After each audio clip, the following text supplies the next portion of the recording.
Hello everyone, still here. Have to go to the bank, so I have to make a quick video. It's crazy. This tree is still here. They said they were going to cut it down today. We're going to cut off the power and cut off the water and work on it, but they still haven't. Let me show it to you real quick. Sitting there on the roof. Did cut some branches, but that thing has to come down. Yeah, so I really wanted to make a video because the other day when I made a video speaking about racism in the Philippines and who I'd experienced it from, yeah, I was very surprised to see some people coming for me in the comments. Some people just jump into assumptions and assuming that I was speaking about Filipinos, when if you watch the video, I said nothing of the sort. I didn't mention any experiences with Filipino people. The video was by expats and people coming to the Philippines and just wondering why racist people are so drawn to this country and just coming here. I didn't really, that was basically the whole question, and just kind of speaking about my personal experiences with them and speaking about a little bit of our history. That was more so a message for other people such as myself who are foundational Black Americans. In other words, African American descendants of slaves. That's what that was about. That's what that video was for.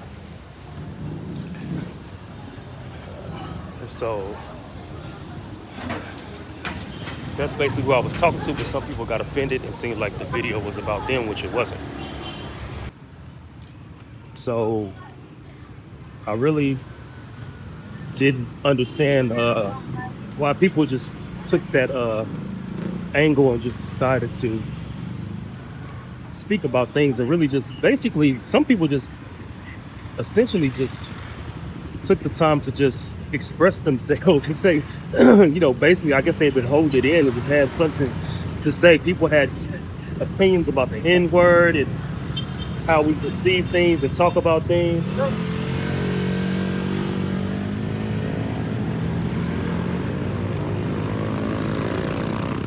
Craziest part is that, and nowhere in that video did I even mention the N-word being called the N-word or anything of that nature. That was the funny part about it. That's why I don't really understand what people think.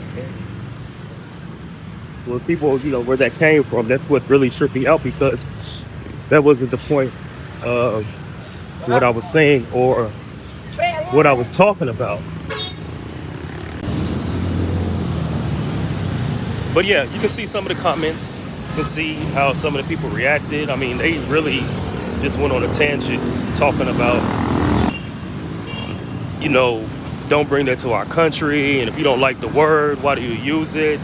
And like I said, I never mentioned the N-word. But, but basically what I saw is that people couldn't understand exactly, couldn't understand the Black American experience and how we feel about things we go through or how we respond to certain issues. And I think just to put it lightly so people can understand, first off, as far as the N-word, I don't use it. I don't like it, honestly. And I don't really I really don't allow people to use it with me. And also, just so people can understand, if they really don't understand that a lot of people make our whole experience in America about slavery, and they make it seem like they make our whole experience seem about slavery, and they make it seem like slavery was so many years ago, no one's alive, like get over it, right? But the thing is, okay, yes, we were enslaved, but it doesn't end there. Once slavery was over is when all the violence came. You know, so yeah, so once, the whole system of slavery was brought down and was ended, is when the lynchings began. So imagine if, your 14-year-old son, whatever, they say he smiled at a white woman, or he spoke to a white woman, even if they say he whispered at a white woman, or they try to say, or a white girl, I'm sorry, and they say he sent her a love letter or whatever, right? And just imagine if they come bust in your house and drag your son out of the house and they hang your son. And, once he's dead, imagine they just shoot holes in his body, and they just throw a picnic and a barbecue, and they make it a social event. And on top of that, they even take pictures and sell postcards of it, making money off of the whole situation. So it's a little deeper than people think, so, that's part of the reason. And this wasn't that long ago. This was up until like the 1970s and 1980s. But honestly, it's going on right now. Lynchings have started back right now, because the people who used to do that, they act like they just disappeared. But those people are in the courthouses. They're lawyers. They're judges. They're police in a lot of these small country areas, right? The people who were, systematically done this. So now when the thing happens, they're like, oh, suicide. It's always ruled a suicide because they have a system in place. And then, aside from that, imagine that you and your people build businesses, communities, and are prosperous and are making money. And one by one, systematically every time, they get attacked and they get taken down. They had nice, thriving businesses, and then, it's like those communities are attacked. Those communities are robbed. Imagine if they ransack and attack a community and they burn down a lot of the houses, and then your people go to the bank and they say, "Hey, we want to take our money out of the bank," and they tell you, "Where is your paperwork? You don't have any paperwork to prove you have it." You know what I mean? So they take your money. And they did this time and time again. A lot of times, it's not something that's just not uncommon or something that's fairly new. It happened a lot. You know what I mean? So that's one of the gripes that people have. Yeah, so they take your money, they take your houses. You have people who lost businesses, and like I said, this didn't happen once, it happened over 60 times. And then you still have problems going on today. So this is things you can verify, you can actually look up. So if people sell their home, before you sell it, you have to get an appraisal.